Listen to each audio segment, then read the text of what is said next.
বঙ্গবন্ধুর বাড়ি, শেখ হাসিনার বাড়ি কোথায় জানেন? গোপালগঞ্জের টুঙ্গিপাড়া। আর জিয়াউর রহমানের বাড়ি বগুড়া।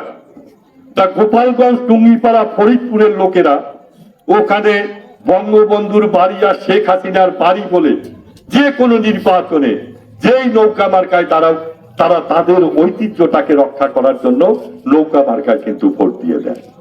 বগুড়ার লোকেরা এখনো জিয়াউর রহমানকে স্মরণ করে তারা যদি জিয়াউর রহমানের ঐতিহ্যকে ধরে রাখার জন্য কোন নির্বাচনে অংশগ্রহণ করে, তারা ধানের শীষ প্রতীকে ভোট দিয়ে দেয়।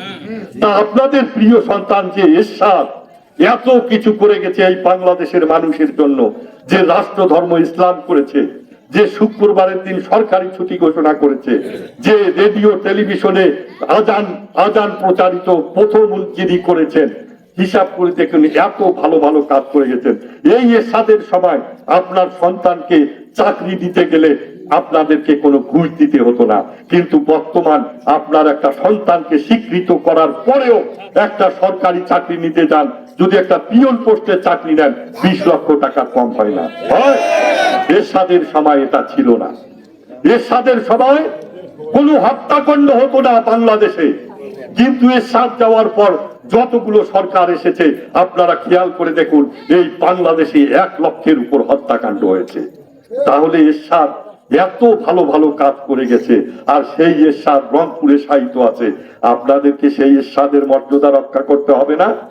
ওরা তো ওদের এলাকার ঐতিহ্য রক্ষা করছে। ওরা ভালো করুক আর খারাপ করুক, তারপরে ওদের এলাকার ঐতিহ্য রক্ষা করছে।